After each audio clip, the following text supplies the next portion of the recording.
gracious, there's a cord. I didn't realize how black it was in here.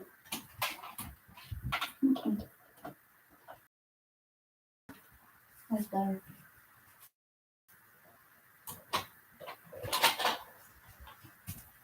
There we go. Oh, sorry about that. This lighting's terrible. I don't know where to put the light now. Hold on just a second. Oh my goodness. I can't believe this lighting is so fast.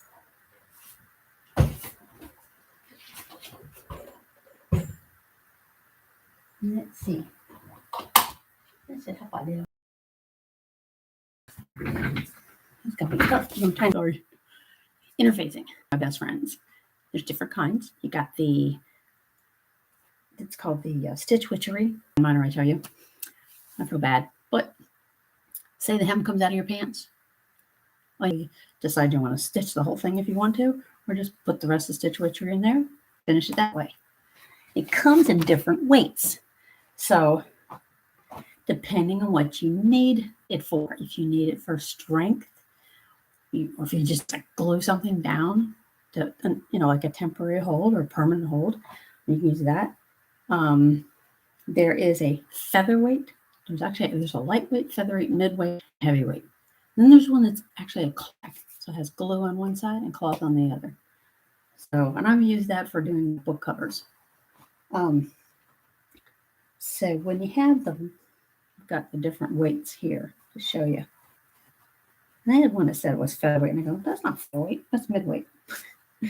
But I'm not going to argue with the manufacturers. Okay. This is the medium weight. You can, it's kind of stiff, not so flimsy. You want to give it some body. Do you know what I use this one for? I will show you in a minute. I use this for the block, anything that I'm going to use in a blanket or a quilt.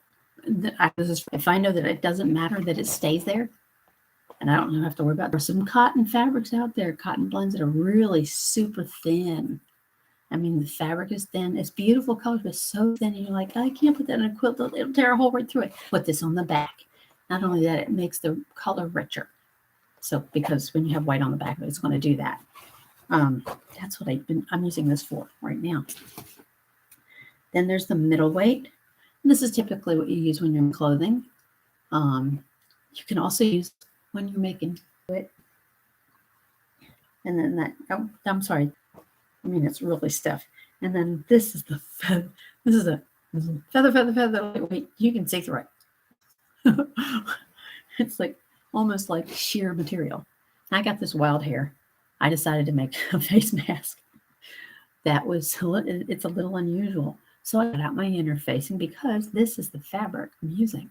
It's literally a netting, almost. I mean, it's tiny, tiny little holes, but it sparkles.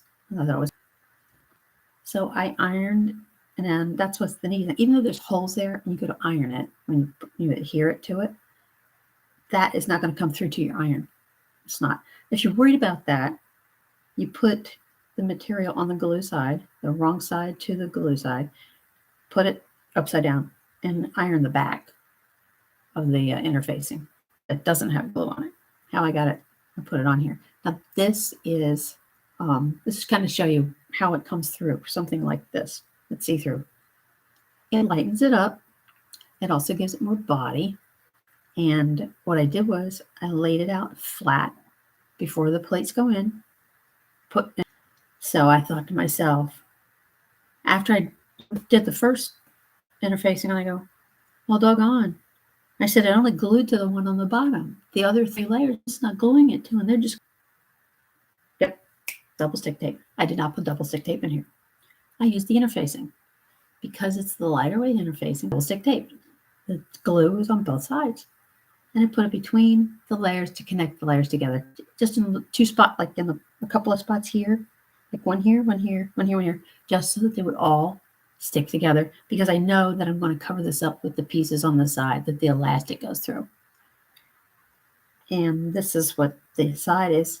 See, and that even because I only did this strap and the single layer for this with the fusible interfacing on it, it made it a kind of a trim kind of look. So now it's going to be like, you got a little light side there. So that's going to be cool. And quilters, think about it. If you want your binding, and if you're making or your sash strips, eyes and top, your header or footing on it, if you want to give it more strength, now these are not perfect because I trim them afterwards. This is for another mask, but think of this as quilting strips.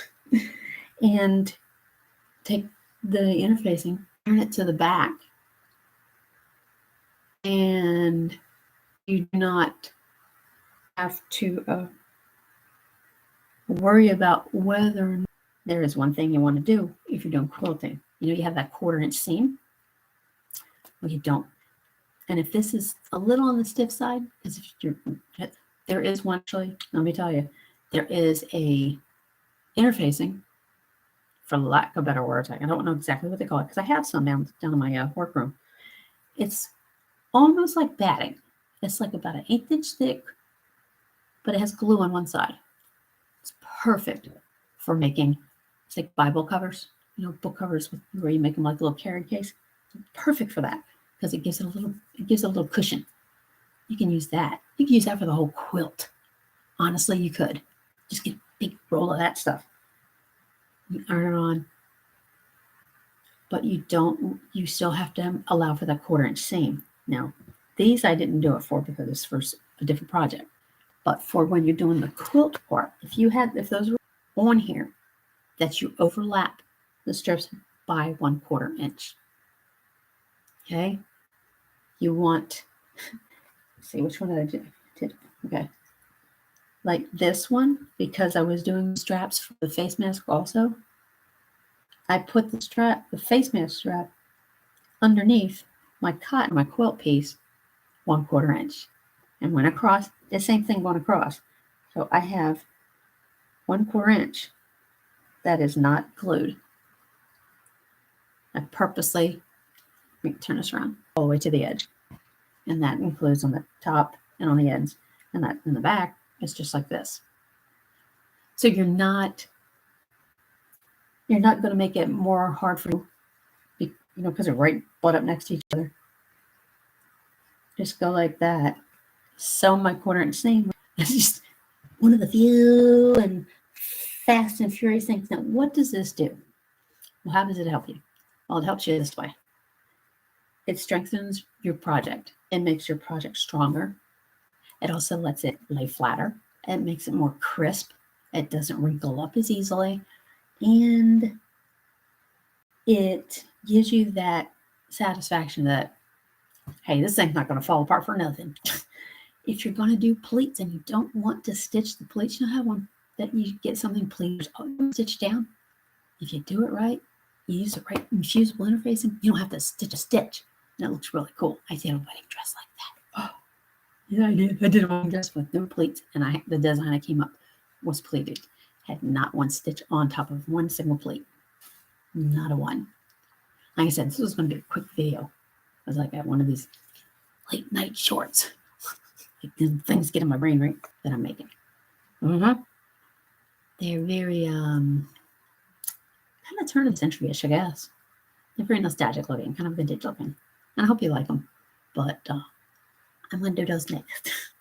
I'm going to show you how to make one.